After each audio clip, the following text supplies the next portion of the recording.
Glória a Deus. Amém? Amém. Daniel, você pode abaixar um pouquinho o retorno para mim? Abaixar um pouco. Glória a Deus. Aleluia. Sim, tá bom. Muito obrigado. Boa noite a todos. Paz seja convosco. Amém? Amém. Que bom que você venha, que você está aqui essa noite. Creio que Deus vai falar com a gente grandemente. Assim como vem falado através dos nossos pregadores, dos louvores. A gente vê o Davi crescendo, evoluindo, né? Não há limites. Não existe limite. É você que determina o teu limite. Ah, eu não posso, não consigo. Você pode, você consegue. Basta você querer. Porque você tem um Deus que te ajuda, que te ampara, que nas suas fraquezas Ele se mostra quem Ele é. Ver o Davi assim tocando para mim é uma alegria. É uma alegria ver ele tocando assim. O Natan ali atrás falou: bateria, pai, bateria. Eu falei: um dia o Davi vai estar no violão e você na bateria. Né? Para honra e glória do Senhor. Bom, vamos lá então, né? Eu dei um título, né? Como eu sempre dou uns títulos para as mensagens, né? Uma chamada para os mais velhos e um conselho para os mais novos.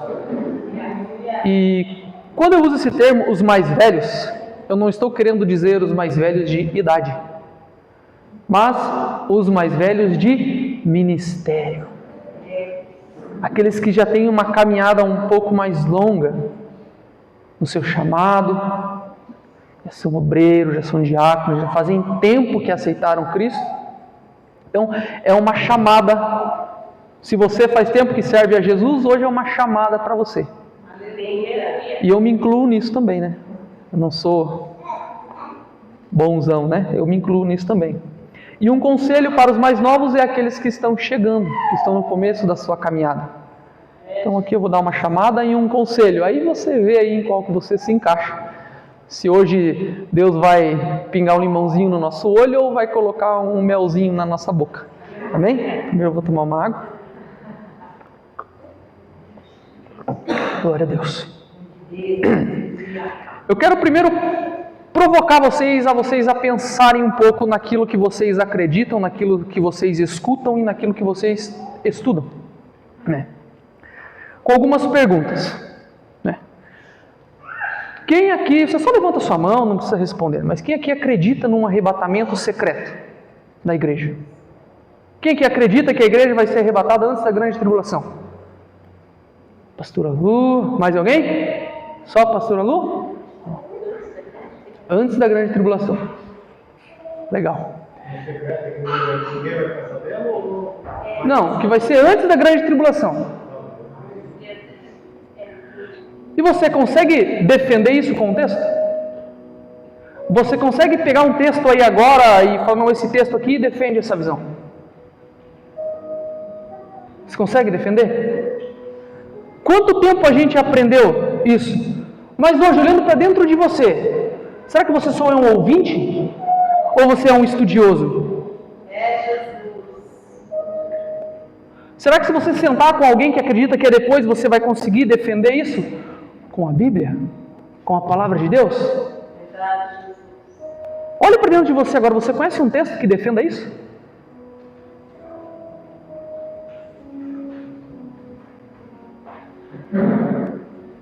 A outra pergunta, bibliologia.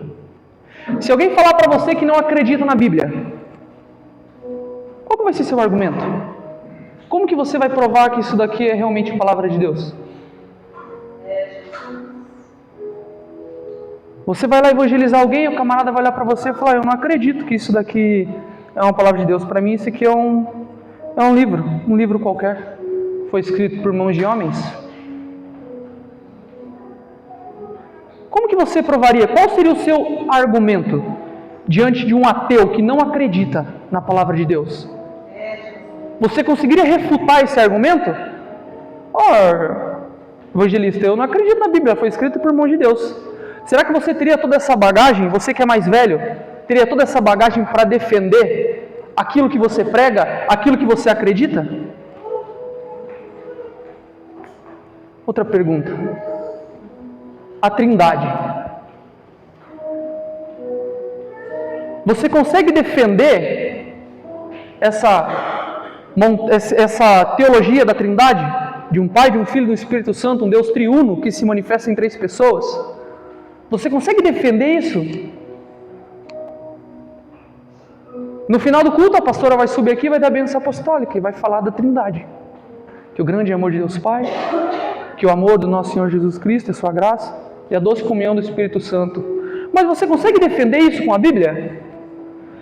Se chegar uma pessoa que acredita, que é praticante, que acredita na teologia do unicismo, que acredita que Jesus, o Pai e o Espírito Santo é uma só pessoa, em um só corpo, em um só ser, você conseguiria mostrar um texto para ele? Se ele chegasse para você e apresentasse o texto de Deuteronômio 6,4, Shema, que é: ouça, ó Israel, o Senhor teu Deus é o único Deus. Você conseguiria defender a Trindade diante desse texto? Está falando que é o único Deus. Você teria essa bagagem, você que é mais velho? Você que por muitos anos, 5, 6, 7, 8, 10, 15, 20 anos de carreira aí no seu ministério, você consegue defender essas 3 coisas que eu apresentei aqui para você? Um arrebatamento antes da grande tribulação? Defender a Bíblia? Defender que existe um Deus triuno, não um Deus único, um ser absoluto único? Você conseguir defender isso? Eu quero provocar você a pensar um pouco no seu ministério, porque eu aprendi algo que quando você prega alguma coisa, quando você ensina alguma coisa, você tem que conseguir defender aquilo que você ensina e aquilo que você acredita. Eu não sei mexer com construção, então se falar para mim que não precisa de cimento para rebocar a parede, eu não vou colocar cimento. Eu não sei, eu estou aprendendo. Se alguém me ensinar errado, eu vou aprender da maneira que a pessoa me ensinou errado. Não é assim? Eu vou dar para cada versículo, para cada pergunta dessa, eu vou dar a resposta para vocês. Um arrebatamento, o texto mais usado é Apocalipse 3,10. Porque guardaste a palavra da minha perseverança, ou da minha paciência, eu te guardarei da hora da tentação que há de vir sobre todo mundo. Esse é o texto base para a teologia de um arrebatamento antes da grande tribulação, conhecida como pré-tribulacionista. Você que é pregador, anote esse versículo, debruce em cima desse versículo e aprenda a defender aquilo que você prega. E você que é mais novo, já comece a se aprofundar nas teologias que nós ensinamos aqui. Aleluia. A Bíblia.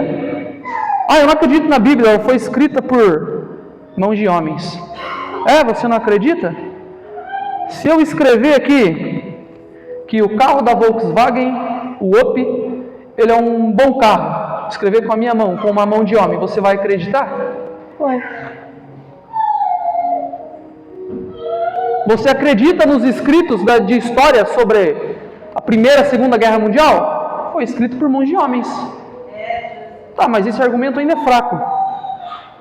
A Bíblia foi escrita num período de 1500 anos, por 40 escritores diferentes, em 3 continentes diferentes, em 3 línguas diferentes, aramaico, hebraico e grego. Foi escrita na Ásia, na Europa e na África.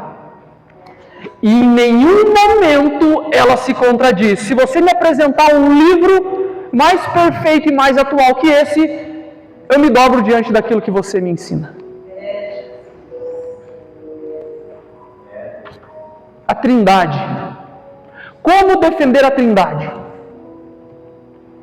No texto mais importante, o judeu todo dia ele acorda de manhã, não sei se ele acorda de manhã ou acorda tarde, eu não sei, mas todo dia ele medita sobre esse texto, o Shema. Shema Israel, Adonai Elohim, Elohim Echad. Ouça Israel, o Senhor teu Deus é o único Deus. E se você não se aprofundar, não se debruçar nesse texto, vai dar um nó na tua cabeça. Porque como assim agora Jesus, o Filho, também é Deus, e tem um Espírito que é Deus, e tem o Pai que é Deus? Como assim? Não são três? Mas o texto está falando que é o único. Mas existe uma ótima e perfeita explicação sobre esse texto. Shema Israel, ouça ou entenda, ó Israel, o Senhor seu Deus é o único Deus. Shema Israel, Adonai Elohim, Elohim Errad. Essa palavra errad, se vocês puderem, anotem, estou gravando isso, vocês voltam, vocês veem isso. Essa palavra errad significa uma unidade composta. Como nós aqui somos um grupo, um único grupo, errad grupo. Você vai achar essa mesma palavra no versículo que a pastora leu aqui em cima, quando ela foi anunciar a nova membra. O Salmo 133. Nematov, Umanaim, Shevet, Yahim, Gan, errado, com bom e com suave é que os irmãos vivam em união. E para um solitário, por exemplo, uma caneta, única caneta, uma só. Eu não uso a palavra errado, eu uso a palavra Yahid. E você vai encontrar isso em Gênesis 22:2, se não me falha a memória. Quando Deus pede para Abraão, Abraão, pega o seu único filho, seu Yahid filho. Então pensa comigo, Moisés, um homem inspirado por Deus a escrever esse texto mais importante, ele vai errar a palavra, vai colocar a unidade composta em vez da unidade absoluta? Você está vendo quão importante é você se aprofundar e se debruçar diante dos textos? Porque é inadmissível uma pessoa vir pregar algo para mim, não para mim, mas para nós, e não conseguir defender. É como se fosse um papagaio. Só fala o que os outros, só repete o que os outros falam. Assim como eu passo por esse crivo. Vocês podem duvidar de tudo que eu falo. Vocês podem pegar, anotar tudo que eu falo e ir lá na Bíblia. Fala, Ricardo, eu não entendi isso, mas aqui está dizendo isso. Tá, vamos sentar, vamos conversar. Mas se preocupe com aquilo que você aprende. Se preocupe com aquilo que você ensina. Tem pessoas que têm, meu Deus, 10 anos aí de carreira gospel. Porque é uma carreira gospel. Mas o camarada é muito ruim de Bíblia, é muito ruim de oração, é muito ruim de jejum.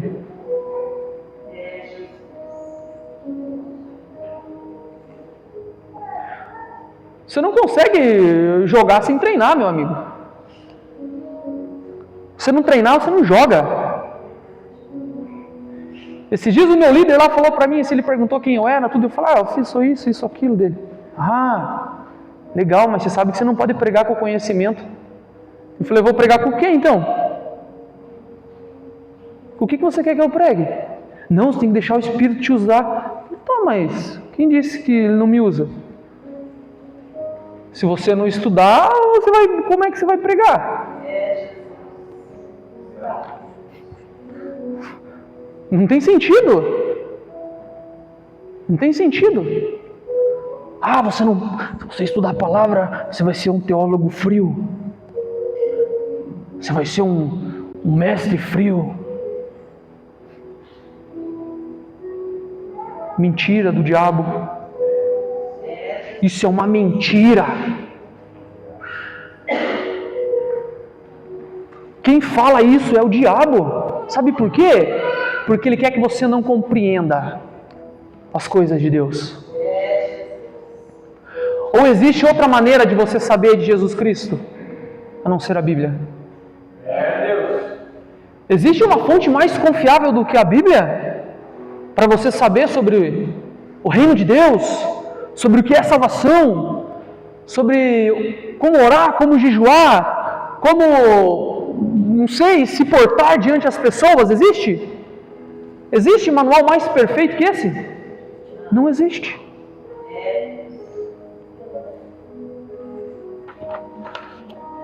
Então, se você não estudar, você não consegue pregar.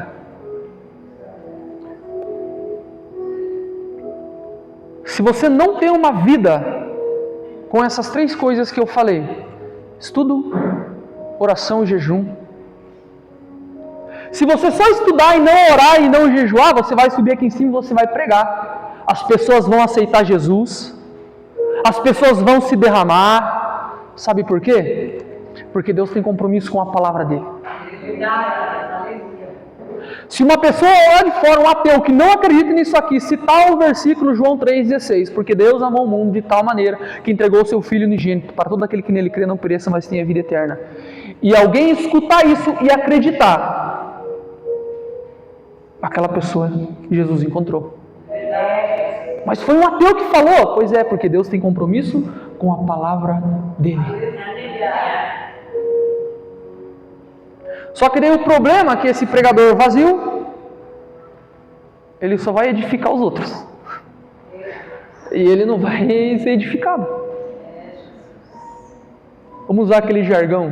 Você tem que viver aquilo que você prega. É difícil, mano.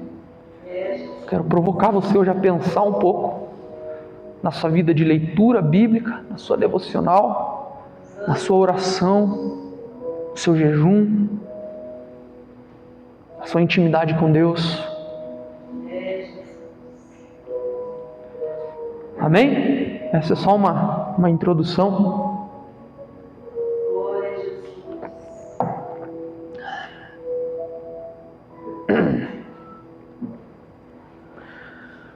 Pode abrir a palavra de Deus lá em 1 Pedro 3,15. 1 de Pedro 3,15.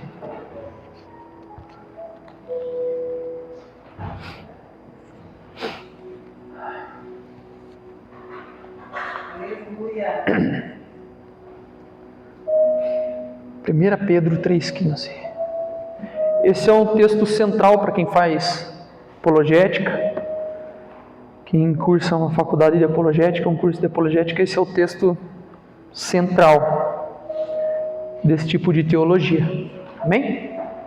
Diz assim: antes, santifiquem a Cristo como Senhor em seu coração.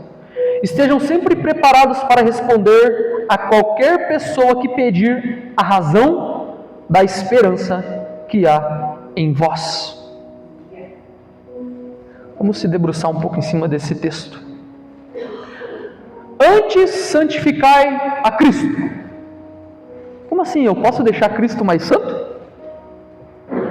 A minha atitude pode deixar Cristo mais santo?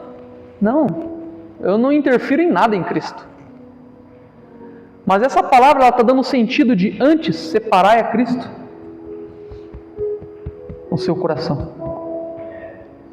Porque santo significa isso, separado.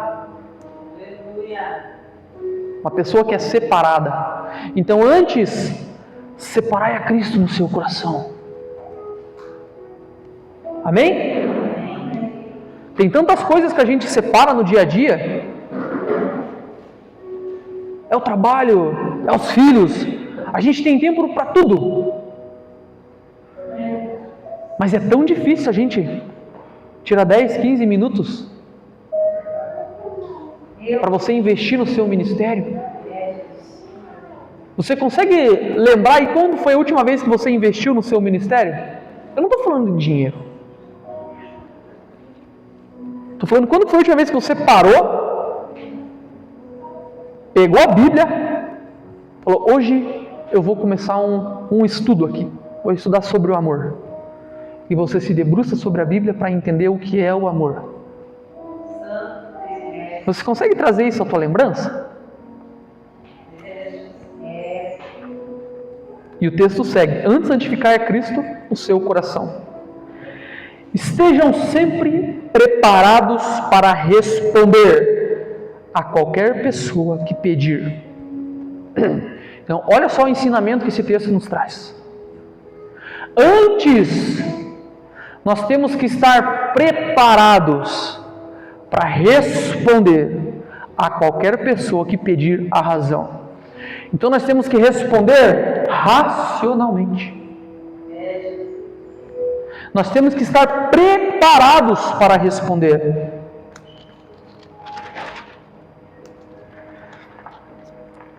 Em 2 Timóteo, capítulo 2, versículo 15, diz assim. Ali diz preparado para responder às pessoas. Mas antes tem um ser mais importante que a gente tem que se apresentar preparado. Procure apresentar-se a Deus aprovado, como bom obreiro, que não tem do que se envergonhar, mas que maneja corretamente a palavra da verdade. Você está vendo como a corda, o nó da corda é mais embaixo? Antes, procure te apresentar aprovado a Deus, como um bom obreiro que não tem do que se envergonhar, mas que maneja bem a palavra da verdade. Por umas 2 ou 3 sexta-feiras, foram 2 jovens da Igreja de Jesus Cristo dos Santos dos Últimos Dias lá em casa, dos Mormons. E eu vi um anúncio deles no YouTube, e eu cliquei naquele anúncio e coloquei meu telefone, meu endereço, e falei, eu quero conversar com essas pessoas. Eu quero entender o que eles acreditam, saber como que funciona, e eu quero ouvir da boca deles. E foram esses 2 jovens lá de Utah, dos Estados Unidos. Foram lá em casa, e a gente começou a conversar, e eles são bem convincentes. Eles me deram o livro deles lá do Mormons. Eu gostei, porque a gente que faz faculdade de apologética, é legal você ter esses tipos de conteúdo, porque são provas ali, né? Eu esqueci agora, me fugiu o nome da palavra. São provas que a gente tem textuais ali, né, do próprio livro deles. E a gente sentou e a gente debateu uns temas tão legal, sabe? Só que quando eu encurralava eles corriam. Eles iam para outra coisa. Não, vamos aqui. Primeiro vamos orar. Não, primeiro não sei o que. Eu falei, não, mas eu preciso dessa resposta aqui, meu amigo. Como que fica aqui, né? Na capinha do livro deles está escrito assim, Outro Testamento de Jesus Cristo. Rapaz, eu falei, cara, mas lá em Gálatas está escrito que ainda que viesse um anjo do céu e apresentasse um evangelho que não seja este, considere anátema. Aí eles falaram assim, mas não é outro, é o mesmo, só que é o daqui da América. Esse que você tem é lá da Europa, esse é da América. Eu falei, tá, mas esse aqui já existia antes desse, não existia? Existia. Eu falei, então por que eu vou ter 2 coisas igual se eu posso só ter uma? Ele, não, mas é que esse aqui é para o povo americano, não sei o que. Eu falei, agora eu estou entendendo onde vocês querem chegar. A gente foi desenrolando a conversa, aí caímos no tema de salvação, eles acreditam na salvação após a morte. É uma doideira, meu amigo. É uma doideira. E se você não estiver preparado, você cai. Imagina só se eles me pegam ali de surpresa, olha só, olha aqui, ó, eles pegaram a Bíblia, e o livro deles, e escorreram alguns textos ali. Eu falei assim, tá, mas continua lendo, tudo fora de contexto, mas os caras são bons, hein? Eles conhecem aquele livro deles de capa a capa. Eles conhecem o livro deles de capa a capa. Você vai falar sobre salvação, ele já vai lá, aqui. Jesus, ele vem aqui. Deus é aqui. A Trindade é aqui. Os caras são bons. E se encaixa certinho no texto de 1 Pedro, que eu acabei de ler. Estejais preparados para responder com razão racional. E confesso que para algumas perguntas deles eu nem usei a Bíblia e fiz eles pensarem. O livro de Mormon foi traduzido em 1830 por Joseph Smith. Ele tem um anjo que desce lá, Maroney, que mormon, maroni, não me lembro agora, que desce lá no quarto dele por 3 vezes e fala, vai em tal lugar que tem um livro lá. Ele vai lá, acha umas placas de ouro, coloca umas pedras, urim e tumim nos olhos, como se fosse um óculos, e consegue traduzir aquelas páginas. E diz que aquilo ali é verdadeiro. Aí eu fiz uma pergunta. Falei, tá, então quer dizer que desde quando Jesus morreu até 1830, ninguém foi salvo? O seu bisavô não foi salvo? O seu trisavô não foi salvo? A sua bisavó não foi salva? Os seus antepassados, toda a sua família, ninguém foi salvo, mesmo que seguindo a Jesus Cristo, confessando Ele como único e suficiente Salvador. Eles não foram salvos. Só de 1830 para frente que chegou o Evangelho aqui nas Américas. A gente está atrasado, a gente tem agora uma janta familiar. Aí ele fala, tá bom então, Deus abençoe vocês, vão em paz, tratei eles super bem. Óbvio que na hora que a gente está debatendo, lê alguma coisa ali, a gente dá é uma veia meio apologética que a gente tem, mas enfim, a gente tem que estar preparado. Os testemunhos de Jeová estão andando por aí, estão ensinando o que eles acreditam, e eles são bons naquilo que eles ensinam. Eles são bons, eles sabem grego, eles sabem hebraico. Rapaz, eles dão uma surra na gente.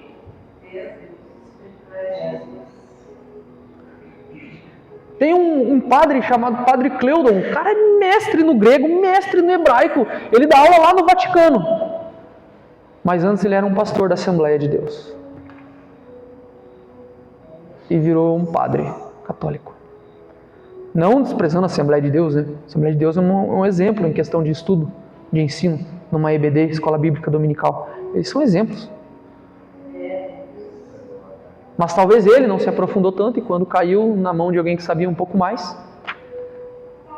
se entregou, se dobrou aquilo. Amém? Então, estejais preparados para responder com razão. O papo não vai rolar assim, é assim porque eu acredito, é assim porque eu tenho fé. Não, meu amigo. Isso não vai colar com esse tipo de pessoa. Não vai, você tem que responder com a Bíblia. E o maior exemplo disso é Mateus 4. Eu amo essa passagem de Jesus sendo levado no deserto pelo Espírito para ser tentado por Satanás. Por Satã, pelo acusador. Lembra que no começo aqui eu falei que eu queria provocar vocês? Então eu estava fazendo meio que esse papel do acusador.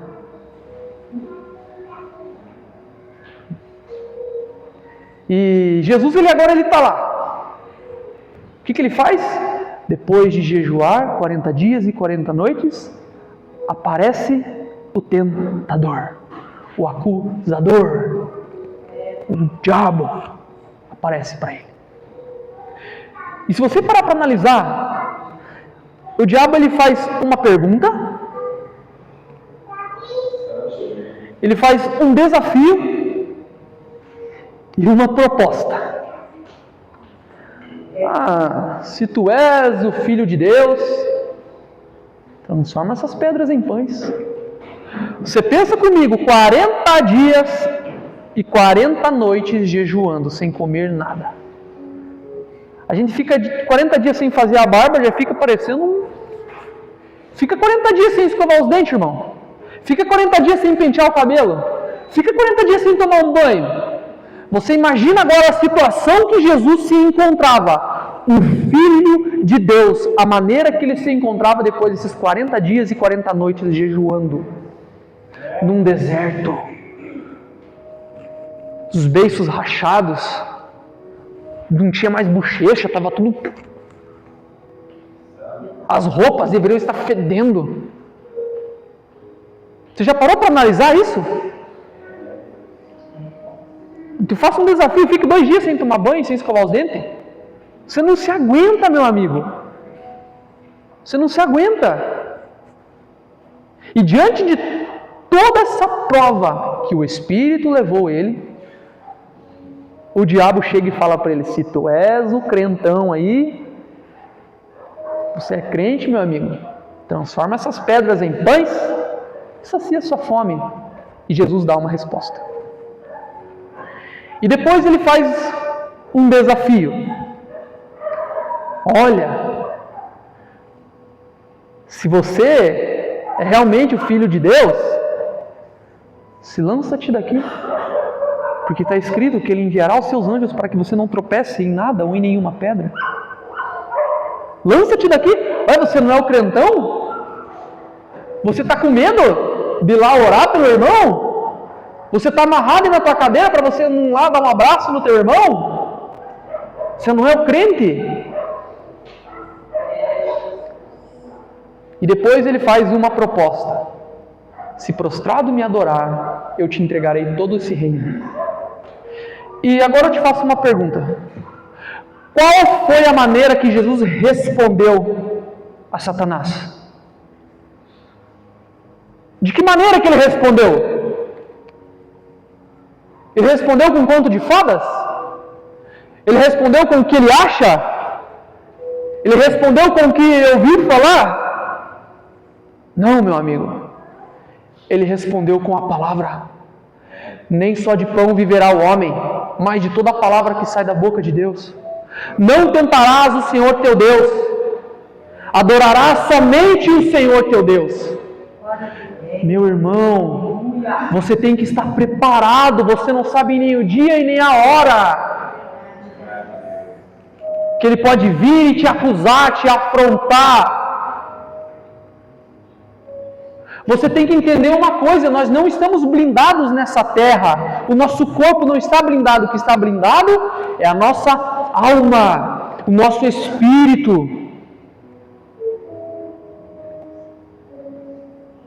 Você acha que não teve crente que morreu no Rio Grande do Sul?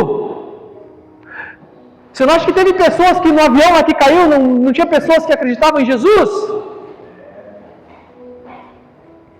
Você acha que não tem um crente morrendo baleado agora?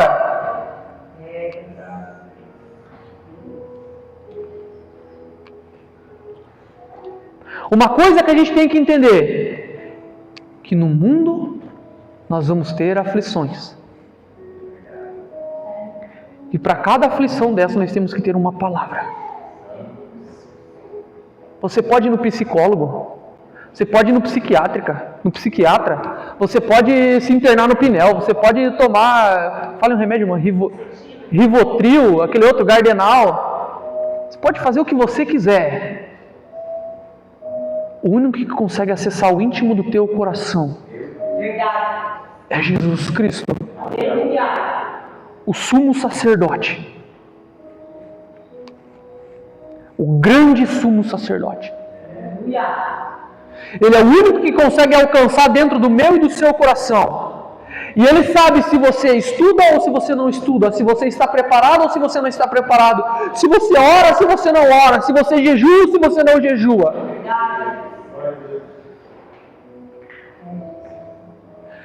Ele sabe cada sentimento que você tem no seu coração. Ele conhece cada passo que você vai dar. Ele conhece cada passo.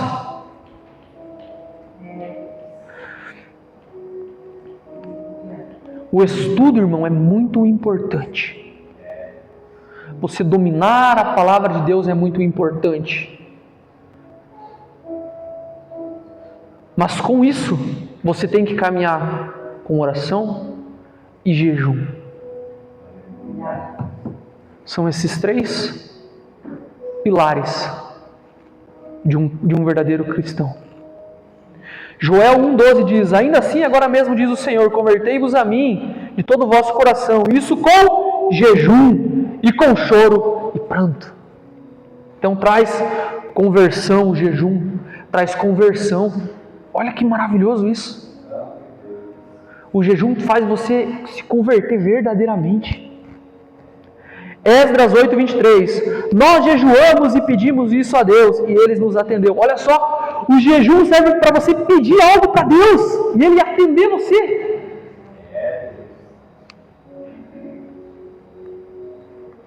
Isaías 58, 6 e 7. Deus fala sobre o verdadeiro jejum. Aquele que não é apenas uma abstinência de alimentos, mas um ato de justiça e misericórdia. Olha que legal. Quando você jejua e quando você ora, com esse conjunto do estudo, meu Deus. As pessoas, os teólogos falam que ninguém sabe onde Jesus estava, dos seus 12 anos a seus 30 anos. Existe um texto em Marcos que fala, quando ele vai no sábado, eu não me lembro o capítulo e o versículo, mas quando ele vai no sábado, na sinagoga, fala assim, como de costume, no sábado ele foi na sinagoga. Então dá a entender que ele sempre ia, como de costume. Então Jesus estava onde? E se você parar para analisar um pouco o que eles fazem na sinagoga, eles estudam. Estudam a palavra de Deus. Lá tem os escribas, tem os fariseus, tem os saduceus. E eles estudam a palavra de Deus. Então Jesus, ele era um mestre. Ele era um cara que orava assim, jejum, tudo caminhava junto. Tudo caminhava junto. E hoje tem pessoas que são mestres na Bíblia, mas na vida espiritual são faixa branca. Tem pessoas que são faixa preta no jejum e na oração, mas se pedir um texto para ele sobre algum tema da Bíblia, meu Deus!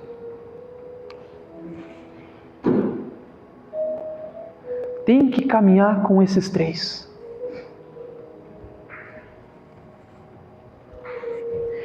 E para cada verdade que nós aprendemos aqui, nós sempre vamos ter mil desculpas. Mas eu não consigo estudar porque eu não tenho tempo. Mas eu não consigo orar porque eu sou muito cansado. Eu não consigo jejuar porque eu tenho muita fome. Hoje eu não vou conseguir jejuar porque a pastora Lu vai me dar um pudim. Hoje eu não consigo estudar porque eu tenho que assistir aquele capítulo novo que saiu na Netflix. Enfim, a gente tem milhares e milhares de desculpas. Mas para todas essas desculpas, Jesus tem uma única resposta. Eu não tenho tempo. Aonde está o teu coração, ali está o teu tesouro. Eu não tenho força. Aonde está o teu coração, ali está o teu tesouro. Eu não tenho como fazer isso. Onde está o teu coração, está o teu tesouro. O trabalho não deixa. Onde está o teu coração, ali está o teu tesouro. Independente da desculpa que você der, ou que nós dermos, Jesus tem uma única resposta. Aonde está o seu coração, está o seu tesouro.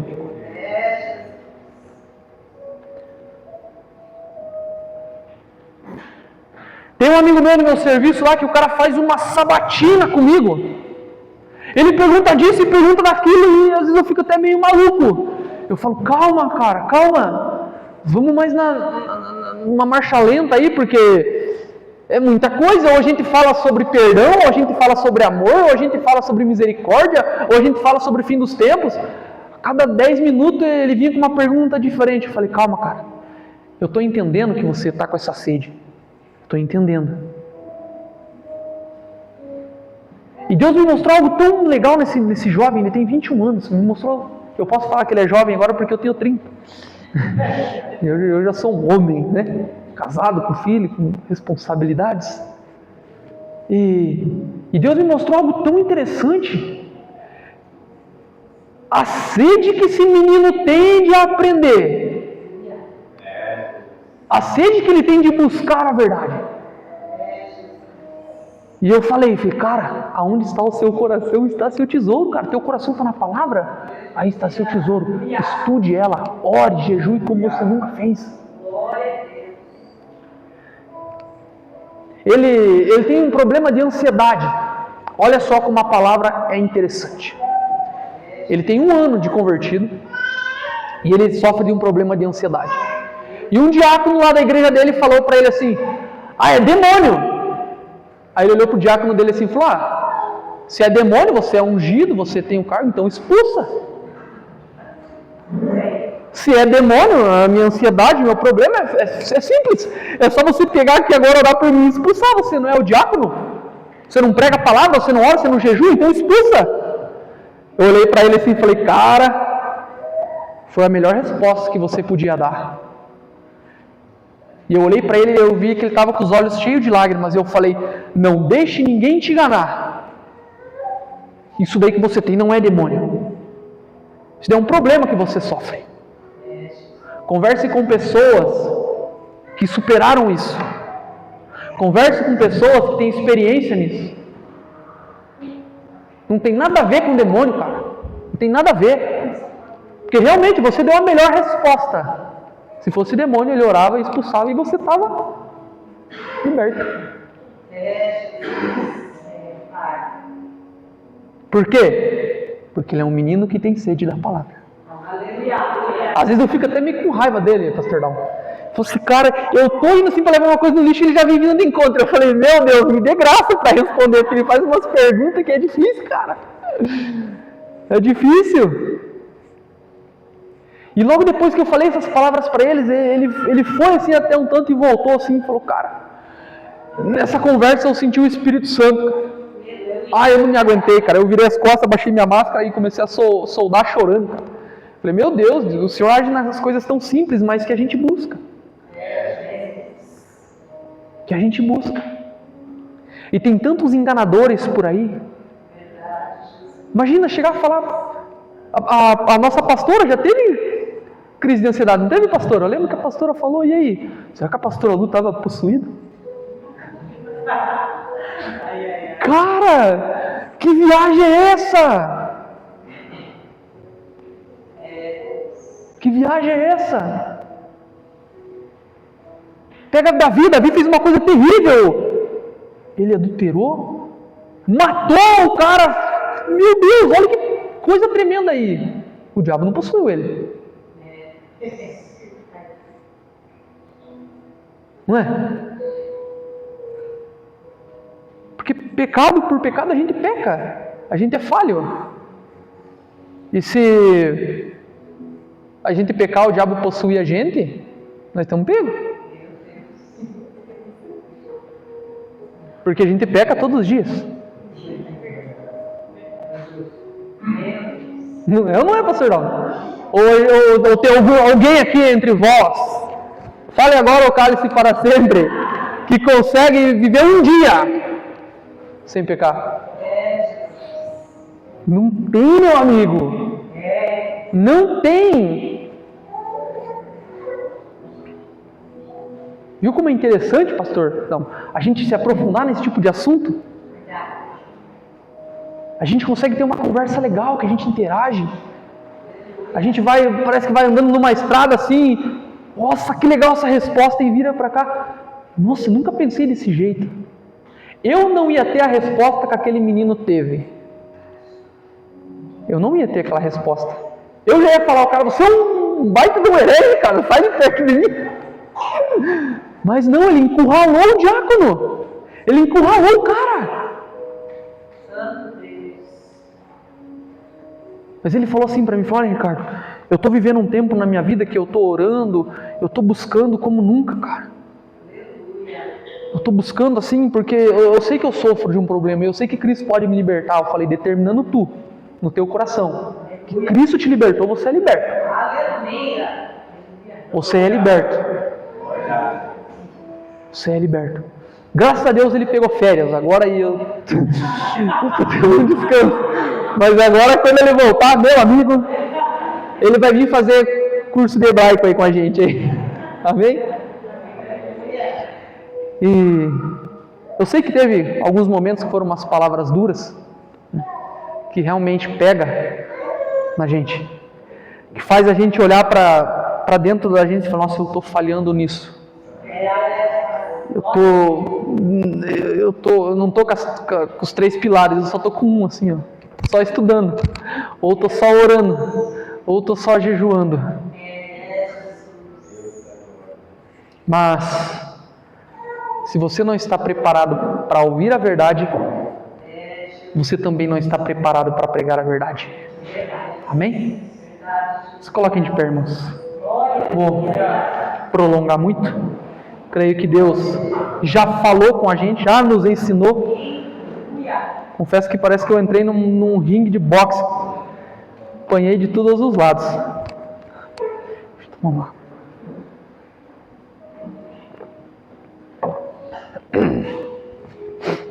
É interessante que quando a gente quando tem algum evento assim, a gente faz de tudo para estar lá. Ah, vai ter a noite da pizza lá na sede. Os ingressos zerou. Ah, mas se a gente falar, vai ter todo segundo domingo do mês vai ter uma escola bíblica dominical aqui na Vale Verde. Será que... Ah, o culto do louvorzão. Não menosprezando o louvor, né? Mateus. Ah, agora vai ter um culto só de ensino. Ah, o culto de oração. Ah, meu Deus, é na terça-feira, é difícil. Ah, na quinta-feira o rodízio lá em tal pizzaria paga uma por casal. Eu vou ir lá então. Ah, na terça-feira o culto de oração. 3, 4, 5, 6. Meu irmão. Deus, Ele sabe onde Ele aperta a corda, onde Ele aperta a cinta. E eu creio que a partir de hoje, determinando tu no teu coração, você vai mudar a sua maneira. Você que é mais velho, você vai mudar a sua maneira. Você que é mais novo, vai receber esse conselho. Estude, ore e jejue. Amém? Jesus Cristo é o nosso maior exemplo disso. Jesus Cristo é o nosso maior exemplo.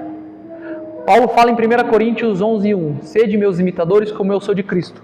Paulo não está falando para imitar ele, mas está falando para fazer o que ele faz. E ele imita Cristo. Então nós devemos imitar a Cristo. Ele estudava, ele orava, ele jejuava. E ele pregava. Amém? Então curva a sua cabeça. Hoje não vou fazer nenhum apelo. Deus não colocou isso no meu coração, porque eu creio que cada um sabe aonde Deus tocou. Amém? A não ser que tenha alguém que queira aceitar Jesus. Todo mundo aqui já aceitou Jesus? Glória a Deus por isso. Como Deus é bom. Senhor Deus, Pai, quero te agradecer, Senhor, por essa rica oportunidade, Pai, por esse momento oportuno na Tua presença, Pai.